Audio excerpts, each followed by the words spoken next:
This video is sponsored by SBO Digital Marketing. Join SBO Digital Marketing work from home opportunity. Mobile based part time job perfect for students, homemakers, and job seekers.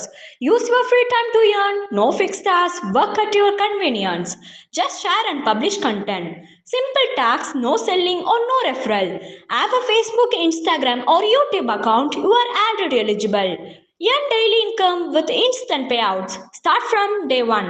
Skip பண்ணாதீங்க. பெரிய தப்பு. தினம் 300 ரூபாய் சம்பாதிக்க அரிய வாய்ப்பு. Instagram, Facebook பயன்படுத்த தெரிந்தால் போதும் content post and content publishing மூலமா தினம் 300 ரூபாய் சம்பாதிக்கலாம். இந்த வேலை செய்ய 5 நிமிடம் போதும். Work training support, group communication support, all language customer live chat support, முக்கியமா சொந்தமா ஒரு பிசினஸ் ஸ்டார்ட் பண்ற அளவுக்கு உங்களால கற்றுக்கொள்ளவும் முடியும், சம்பாதிக்கவும் முடியும். இந்த வேலை வாய்ப்பு வழங்குவது 5 வருடத்திற்கு மேல ரன் ஆகிட்டு இருக்க நம்ம தமிழ்நாட்டு company school of business organisation private limited. மேலும் விவரங்களுக்கு டிஸ்கிரிப்ஷன்ல கொடுத்திருக்க நம்பருக்கு வாட்ஸ்அப் பண்ணுங்க. சூரசம்ஹாரம் ஏன் கொண்டாடுகிறோம் தெரியுமா? கஷ்யப முனிவருக்கும் மாயா என்ற தம்பதியருக்கு பிறந்தவன் சூரபத்மன்.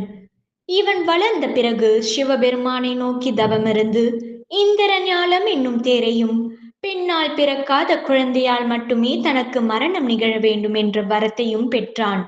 இந்த வரத்தால் தேவர்களையும் நல்லுயிர்களையும் துன்புறுத்தினான். இதை தடுக்க சிவபெருமானால் அவதரித்தவர்தான் முருகப்பெருமான். முருகப்பெருமான் பார்வதி தேவியிடம் வேலை பெற்று சூரபத்மனை வெற்றி கொண்டு தேவர்களை காத்தது ஐப்பசி சஷ்டி திதியில்தான். அதனால் தான் முருகப்பெருமானுடைய கோயில்களில் கந்த சஷ்டி விழாவின் 6ஆம் நாள் சூரசம்ஹாரம் நடக்கின்றது. சூரசம்ஹாரம் நடக்காத ஒரே ஒரு முருகப்பெருமானின் படைவீடு எது தெரியுமா? கந்த சஷ்டி விரதமும் சூரசம்ஹார நிகழ்வும் முருகப்பெருமானின் படைவீடுகளில் மிக கோலாகலமாக கடைபிடிப்பது வழக்கம். ஆனால் முருகப்பெருமானின் ஒரு படை வீட்டில் மட்டும் இந்த கந்த சஷ்டி விழா நடக்காமல் மிக அமைதியாக இருக்கும். அப்படிப்பட்ட முருகப்பெருமானின் படைவீடுதான் திருத்தணி. இக்கோயில் முருகப்பெருமானின் 5வது படைவீடு ஆகும். முருகப்பெருமான் சினம் தணிந்து வள்ளியை மனம் புரிந்து மிக அமைதியாக அமர்ந்து காட்சி தரக்கூடிய ஸ்தலம்தான் திருத்தணி கோயில். தணிகை என்பதன் பொருள் சினம் தணிதல் ஆகும். திருத்தணி முருகப்பெருமான் கோயிலில் முருகப்பெருமான் சினம் தணிந்து பக்தர்களுக்கு அருளுகிறார். இதன் காரணமாக தான் இந்த கோயிலில் மட்டும் சூரசம்ஹாரம் நடைபெறுவதில்லை. இருப்பினும் முருகப்பெருமானின் அருளை பெறக்கூடிய கந்த சஷ்டி விழா மட்டும் கொண்டாடப்படுகிறது. முருகப்பெருமான் திருக்கல்யாண விழா.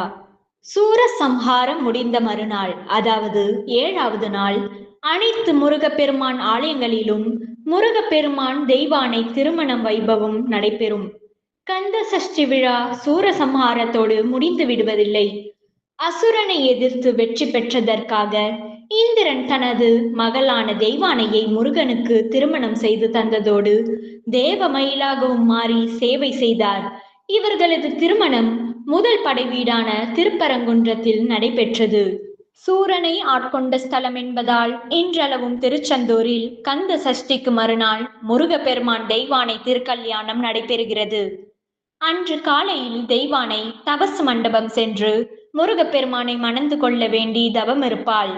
மாலையில் குமரவிடங்கர், அதாவது முருகப்பெருமானின் ஒரு உற்சவ வடிவம், முருகப்பெருமானின் பிரதிநிதியாக மயில் வாகனத்தில் தபசு மண்டபம் சென்று தெய்வானைக்கு மாலை சூட்டி நிச்சயதார்த்தம் செய்து கொள்வார். நள்ளிரவில் இருவரும் திருக்கல்யாண மண்டபத்திற்கு எழுந்தருள அங்கு திருக்கல்யாண மண்டபத்தில் குமரவிடங்க பெருமான் தெய்வானை திருக்கல்யாணம் ஐதீக முறைப்படி நடைபெறும். மறுநாள் சுவாமி தெய்வானையுடன் வீதி உலா செல்வார். அடுத்த 3 நாட்களுக்கு சுவாமி திருக்கல்யாண மண்டபத்தில் உள்ள ஊஞ்சலில் காட்சி தருவார். மஞ்சள் நீராட்டும் வைபவம்.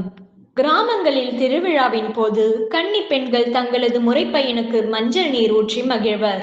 அதுபோலதான் திருச்செந்தூர் ஸ்தலத்தில் முருகப்பெருமானுக்கு மஞ்சள் நீராட்டும் வைபவம் நடைபெறும். கந்த சஷ்டி விழாவின் கடைசி நாள் முருகப்பெருமான் தெய்வானையுடன் வீதி உலா செல்வார். அப்பொழுது பக்தர்கள் தங்கள் ஊரில் திருமணம் செய்து கொண்ட முருகப்பெருமானை வரவேற்கும் விதமாகவும் போரை வென்றதன் உக்கிரத்தை குறைக்கும் விதமாகவும் அவர் மீது மஞ்சள் நீர் ஊற்றி மகிழ்வர். தெய்வீக திருமணங்கள். திருமணம் ஆகாதவர்கள் தெய்வ திருமணங்களை கண்டு வழிபட்டால் அவர்களுக்கு விரைவில் திருமணம் கைகூடும். குறிப்பாக தெய்வ திருமணங்களை பார்த்தால் நமது திருமண வாழ்க்கையில் உள்ள தடைகள் விளங்கும் என்பது ஐதீகமாக கருதப்படுகிறது. இதன் காரணமாகவே கோயில்களில் நடைபெறும் தெய்வீக திருமணங்களை பக்தர்கள் கண்குளிர தரிசனம் செய்கிறார்கள். நன்றி, வணக்கம்.